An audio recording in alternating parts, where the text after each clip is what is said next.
What we want to do is we want to find out what IP rights you've got, but also what you might be missing that might be commercially advantageous for you. Sure. So the IP audit is a structured way of asking the questions and building up to a good strategic position that you can use for whatever commercial aims you're aiming for. It doesn't take up that much of your time, and then at the end, there's that nice report that tells you where you should be going. Hello and welcome. I'm Robert Games, Managing Director of Albright IP. Welcome to our podcast, Figure One, an IP Conversation. Today, I'm joined by Dr. Will Doherty. Will, great to have you on the podcast again. Chuffed to be back, Rob. Today, we're discussing IP audits, what they are, why an audit might be a good idea, and what you can really take away from an IP audit. So to start us off, Will, in simple terms, what is an IP audit? Well, think about the word audit.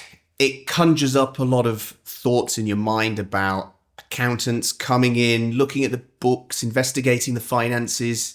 It's all very onerous as a process. It's not what an IP audit is. An IP audit is an investigation, sure, but it's not an interrogation. We're not here to judge you. What we want to do is we want to find out what IP rights you've got, but also what you might be missing that might be commercially advantageous for you. Sure. And also get a bit of a feel for what risks might be out there. Maybe there's infringement we need to look at. But where we want to get to is a report that a business can have that identifies the path to strategy for them. Okay, Will, so why should an SME really care about that? Why should they care about having an IP audit? It sounds a bit like sorting through laundry. Why should they do one? Well, look, it's about knowing the things that you don't know early on.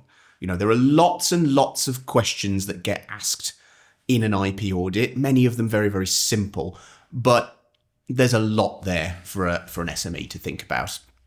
Let's think about it for a moment. We've maybe got an SME who's got a product-based business. Well, have you applied for a patent? Have you got a trademark on the brand name for the product? Have you maybe applied for some registered designs? All very simple and common sense questions, but there's three very basic ones there. There's going to be more and more and more and more. It gets overwhelming. So the IP audit is a structured way of asking the questions and building up to a good strategic position that you can use for whatever commercial aims you're aiming for. Sure. Well, I mean, that sounds like something people should be doing. But what actually happens in the IP audit? How do you go about it? Because it sounds like there's quite a lot to get through there and it could be quite onerous. Yeah, it's not. It's not as onerous as it sounds.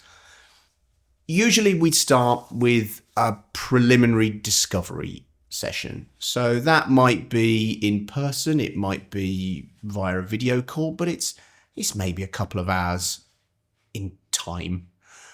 We have a checklist that we let clients have so they can go away and do some prep work, maybe find out what they're going to be asked in advance. So it's not a great big surprise when we sit down and start investigating their IP stance. Sure. So we run through that. We get a bit of a dialogue going. Have you got rights X? Who are your competitors? Tell us about your business context. And then we can go away and build a report based on that. You know, there'll be some advice being given on the fly, but ultimately it's a fact-finding mission initially. It doesn't take up that much of your time. And then at the end, there's that nice report that tells you where you should be going. Okay, so it identifies risks and identifies the ways maybe in which those risks can be addressed. So it is a strategic plan. Assuming the client has instructed you to conduct an IP audit, a great start. What typically surprises clients when they go through that process? Is there any rabbit in the hat there that might come out? Yeah, it is. It is a little bit. Some unexpected things can come out. The checklist helps with that. You know, you get a little bit of a feel for what surprises might come, but often, you know, there can be nasty surprises. The surprises could be, my patent doesn't maybe cover exactly what I thought it did. That's a bit of a problem. Sure. There could be, I don't have the geographical scope for the trademarks that I was entirely expecting. maybe I haven't got assignment agreements from my freelancers. That can then be a scenario where the IP rights aren't even in the right place in the first instance. So yes, there can be a little bit of friction there. We warm the clients up to it, but those things are the things you want to find out. Where are the risks? That said, it's not all bad. With an IP audit, well, clients are often surprised that it's so seamless. An hour or two just digging through a few simple questions to get a strategic report out. Well, you could be sitting in a traffic jam for that long, couldn't you? Hopefully not. It's no time at all in practical terms. But think about maybe some of the bigger wins that you might find. Maybe you've got a patent that the business has lost institutional knowledge of. Well, you could turn that into cash, perhaps. Maybe there's a patent box claim that you could make off the back of that. That's a lovely surprise if you can get your tax bill down off the back of IP that you already had. Sure, that'd be great. That would be great. Yeah. So that's the kind of thing that I won't say it will spin out of an IP audit, but it certainly could. But again, you don't know what you don't know. So you have to go through that process of asking the questions of yourself. Sure. So delving a bit deeper into the process, what materials do you actually need for an IP audit? Do you need to go in and start investigating products, for example? I mean, you just touched on, patent box, and obviously patent box attaches to products, maybe? Indeed. But no, we're trying to make it smooth in the first instance. As I say, there's a checklist of things that we can identify so you can prepare in advance of that preliminary discovery meeting. So what might you need? Well, I need to know about your registered IP rights. So having a bit of a collation of what patents do I know about, what trademarks, designs, where are my sources of copyright coming from? I need a bit of a feel, even if it's in documentary form rather than physically diving into your buildings. Sure. What else? Well, contracts are quite useful. I need to be able to know where the IP rights are going to the right entity, because that's a big risk for the business if your assignments aren't in place, for example. Joint venture agreements as well. They can cause all sorts of tangled webs of IP rights that maybe need a bit of dissection. Well, that's something we can get into at the surface level, at least in the preliminary discovery session. So that's all the registered, the physical documentary side of things. But how do we know the stuff that we don't know? Well, it comes from the customer. Business context. What products do you have that maybe aren't already covered by IP rights? Tell us about those. So there's an interplay. There's perhaps an IP conversation to be had. That's the level that an IP audit's conducted at. It's meant to be a friendly back and forth. We just probe those bits about your business that we can identify where maybe you've got unregistered or even unregisterable rights that need to be looked into. Okay. And then on top of that, risk. Risk is the big thing we need to explore, because it's all good and well you having IP rights, but so does everybody else. So we need to know from that business context, who are your competitors? And that brings us on to infringement. Are there third-party rights that we need to look into?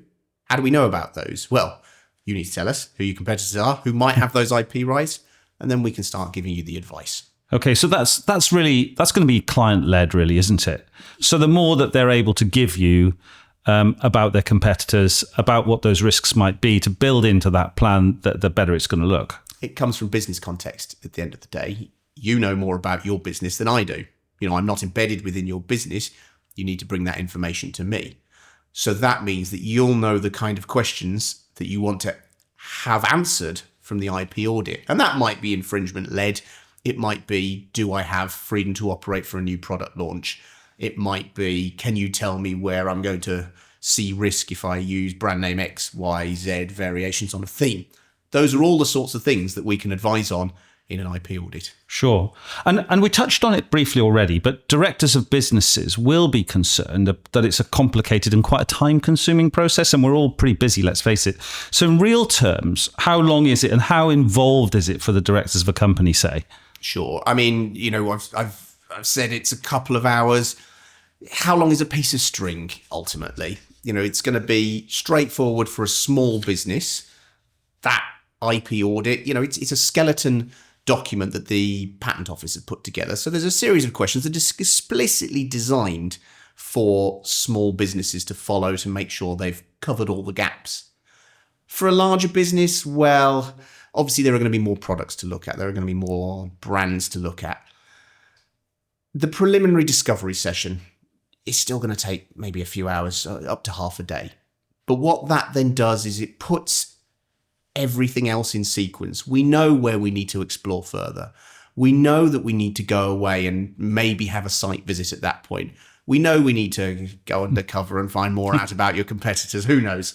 But the point is, if you followed the structure that we can provide in the preliminary report, you know what needs to happen next. You've then got the document that you can take away and say, look, I've got actions X, Y, Z to take. Put it in a drawer if you want. Fine. It's up to you whether you implement the recommendations. You can come back to it later on, though.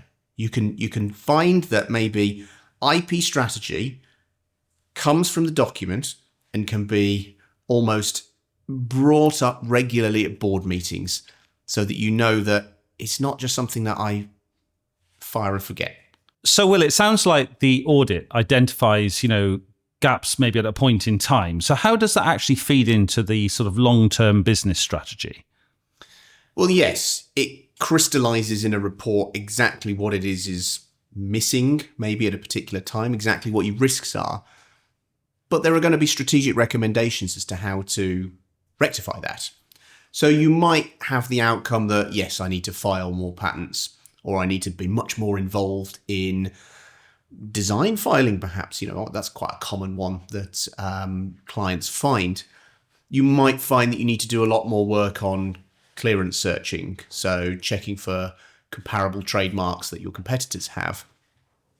Other things that clients find, maybe they need to get their houses in order when it comes to insurance, perhaps. How do you go about covering yourself if there is a conflict? Well, IP insurance is one way to do that. Often they'll find that they need to put their contracts in order. That's pretty common that they find that those assignments are not in the right places at any given time. What else? Well, they might need to be a lot more offensive or defensive in putting publications on the record that give blocking potential to other competitors who might be making similar or comparative products. Okay, so really there's some of the takeaways from an IP audit. You identified some risk areas, some well-organized aspects maybe of some IP management. In the aftermath, you've touched on some of the things you should be doing. Presumably the report will give you some idea of what you should do first, what you should run to really, think about immediately afterwards. Yeah, the report is going to give you an overview of what have you got. So you can tell what it is you should be doing, maybe to bolster your position with your existing IP, what's missing, so where do you file next, should you consider filings in jurisdictions X, Y, Z, but also then how do you improve your position with respect to the risk. So it could be something along the lines of trademark opposition, patent revocation actions.